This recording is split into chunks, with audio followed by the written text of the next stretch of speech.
Turmeric starves cancer cells to death. Now, I love turmeric.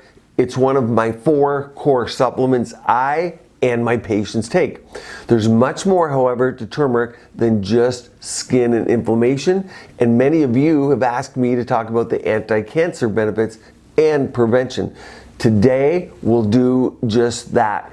I'll look at a newer study that is talking about how there's a mechanism of action for starving cancer cells that's different from the one that we typically think of, which is inflammation. Of note here, MD Anderson, amongst many other cancer centers, have indeed tested it for cancer of the pancreas and done detailed analysis of dosage and bioavailability. Many other cancers as well, and I'll outline today. Its attraction is that it blocks that major step that causes cancer, one that links inflammation to cancer and cancer progression. If you follow my videos, you know we oft talk about inflammation, inflammaging, and the fact that turmeric, amongst other supplements, I'll say, or foods, attacks things as an anti-inflammatory. But curcumin is the only drug we have that blocks this particular step.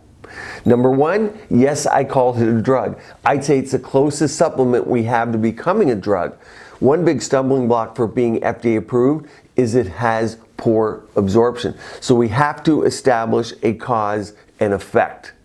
That's very hard when you can't get predictable levels from eating it. Now, you can give it IV. I've had it personally IV.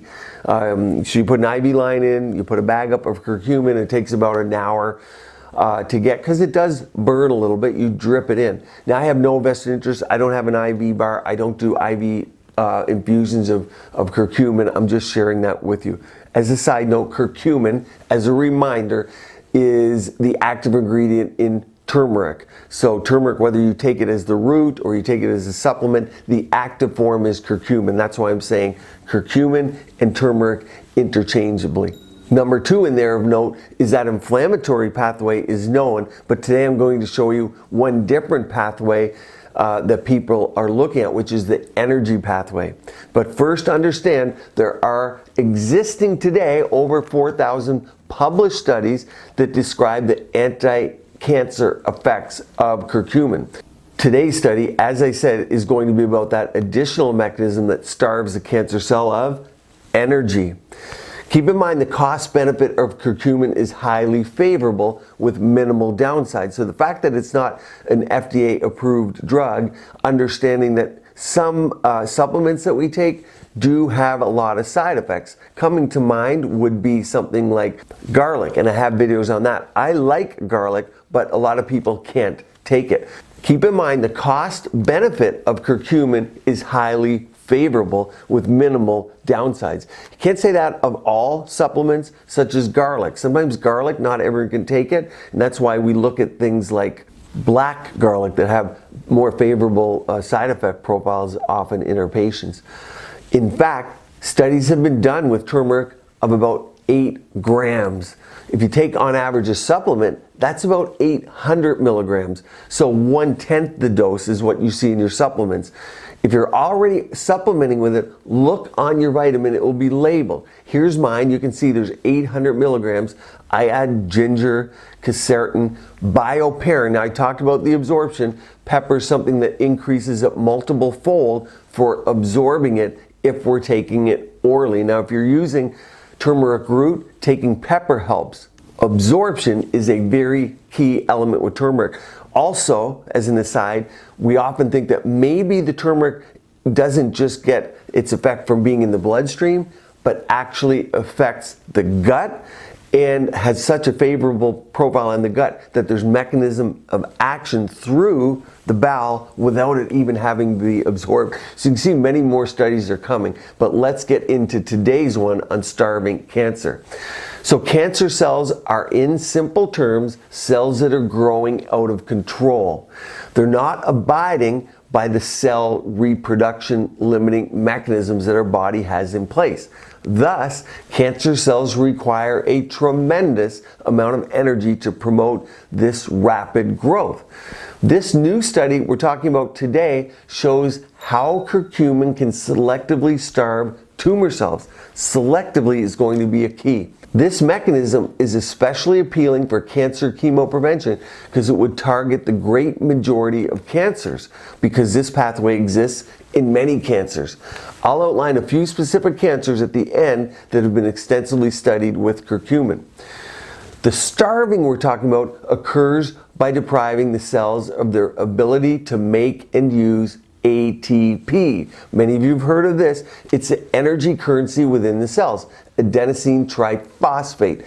Since most cancer cells generate ATP in a different way than healthy cells, the curcumin selectively kills tumor cells with no impact on the healthy tissues. And this is exactly what we're trying to do with any form of chemotherapy.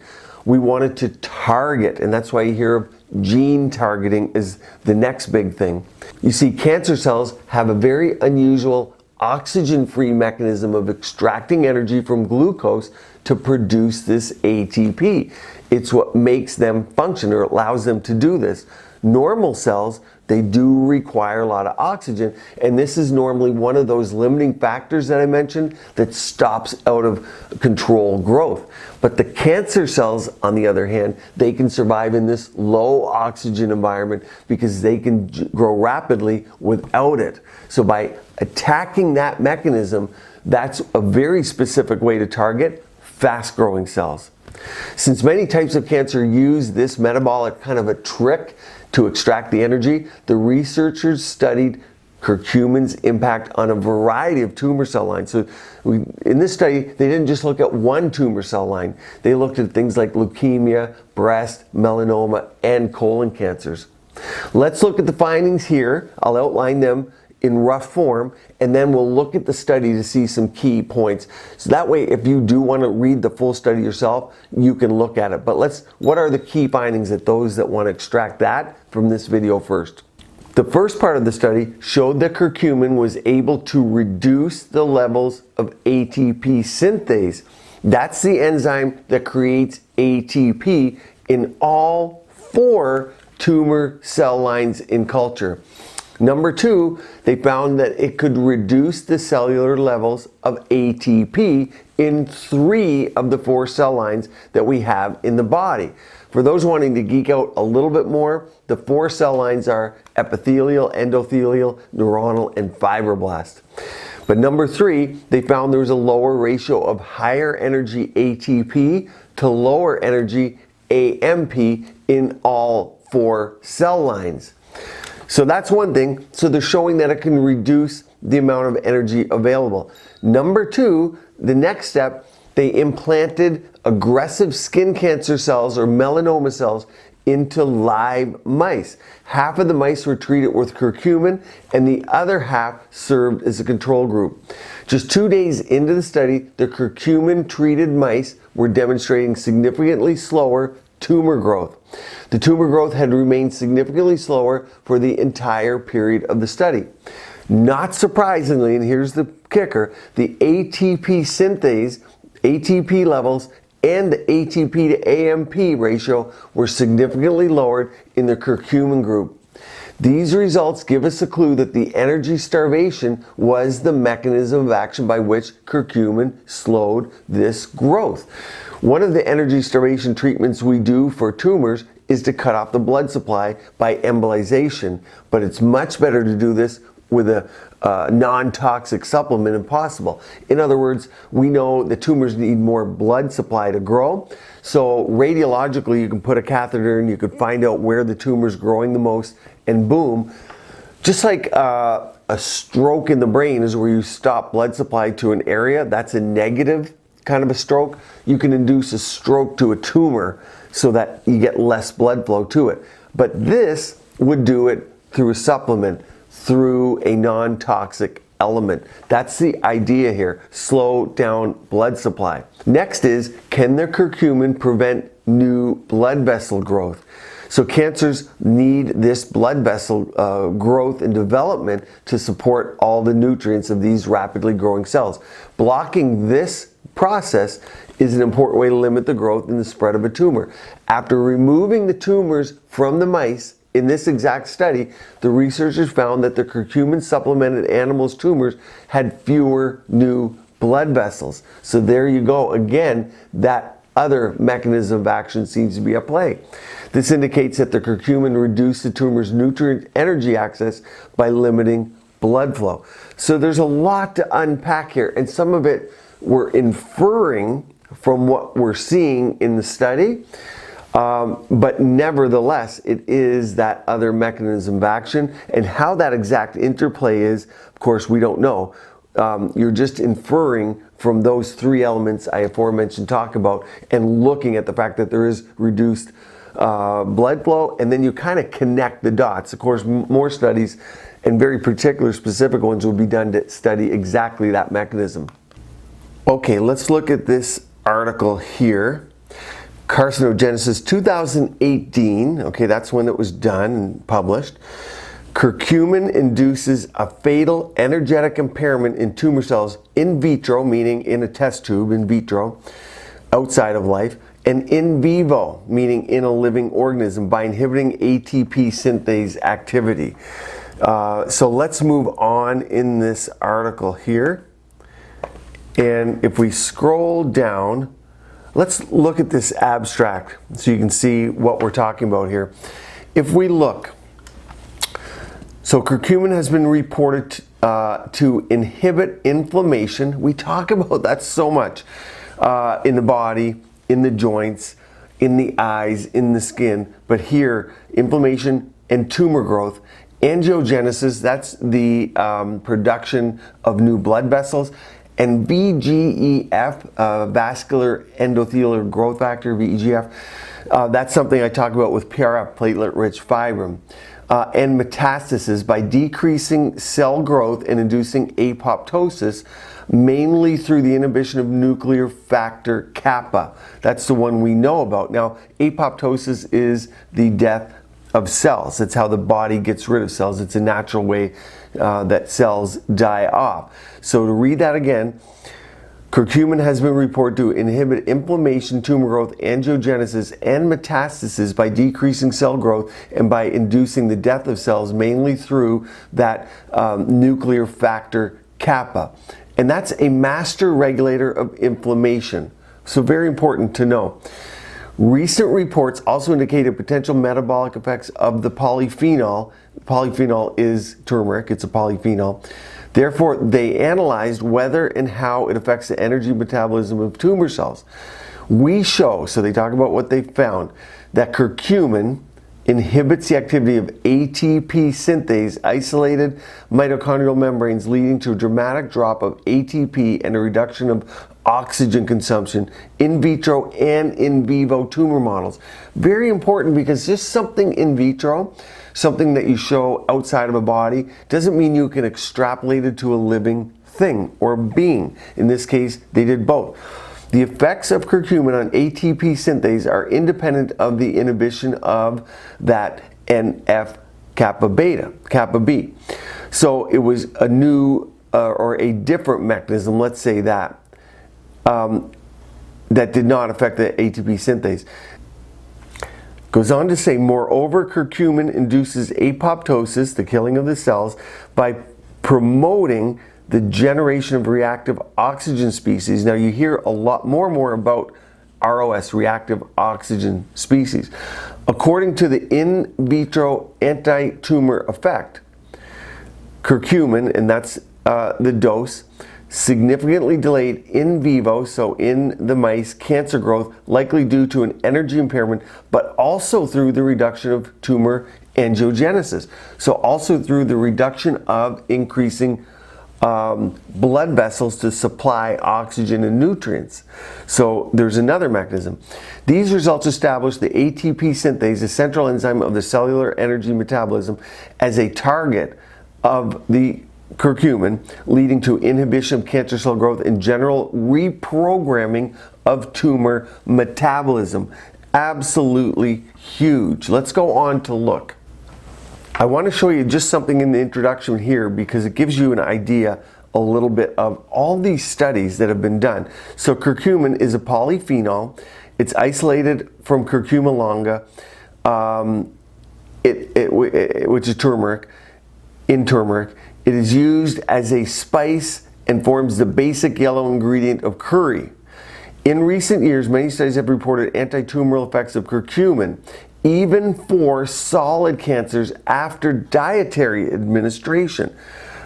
Despite reduced bioavailability, poor absorption, rapid metabolism, rapid systemic elimination, and the low levels of detectable blood curcumin in treated patients. I talk about the absorption all the time, how we have to maximize it, but also understand that there's probably other effects that aren't from blood levels, but from intestinal function that we're just starting to learn. So I wanted to give you that background because when I talk about when to take turmeric, the absorption, these studies compile where the information comes from. Curcumin and its derivatives and analogs have been reported to act by influencing many of the cell signaling pathways that I talked to you already about. This is huge. I want to just highlight this within the results of the study. Anti-angiogenic effects of curcumin in vivo. Curcumin has been reported to exert anti-angiogenic effects in vitro and in vivo. So it stops that blood, new vessel blood supply that's nourishing the tumor. And we therefore analyze vessel number and sizes after treatment of mice with curcumin or vehicle. So there was a placebo. Some of the mice got the curcumin, some got a vehicle, which was inactive, using antibodies against the endothelial cell markers. Curcumin caused a significant reduction in the numbers of positive vessels per area, indicating that the systemically administered polyphenol, curcumin, has anti-angiogenic activities in the xenografts. Huge. I also want to highlight this. Growing evidence of anti-diabetic effects of curcumin. You know how prominent metabolic syndrome, insulin resistance, high insulin levels, and diabetes is in our culture. Mainly, in my opinion, almost, not all, but a huge amount of it is diet-induced, is what we're eating. And its influence on cell metabolism have stimulated our interest in its potential activities on tumor metabolism. Recent studies show that the limitation of nutrient supply to the energetically highly active tumor cells can drastically alter tumor metabolism as a consequence of tumor cells by way of the ability to grow. It has recently been postulated that curcumin acts as a calorie restriction mimetic. Calorie restriction mimetic. We talk about intermittent fasting quite a bit, and calorie restriction, there's a lot of studies, calorie restriction diets, fasting, is that it's helpful. I know there are some recent ones against it, but I think there is a lot there to unpack, and there are going to be benefits. It's pinning it down. Personally, for me, like today, we're out at 1 p.m., I haven't eaten anything. Very common for me not to eat until 2 or 3, and then I eat at 8 or 9 at night. So by nature, I'm getting a period of fasting. But you see where all of this kind of comes together, and a lot of the information I'm giving you when, how to take it, comes from studies like this. And they are absolutely continuing, and this is a necessary area of research that needs to be ongoing, but I always bring the snippets and pieces of advice and give it to you in my videos. So curcumin, found in turmeric, has long been known to possess tumor-fighting properties, but this most recent study that we're looking at today added that abundance of evidence pointing to curcumin's potent cancer-fighting abilities. So let me know in the comment section, did you like this video? Do you want more of them? Do you like the deep dives? I'm reading these studies anyway. It's pretty easy for me to present them to you. Stay tuned here. Keep your skin and body beautiful, healthy, and vibrant.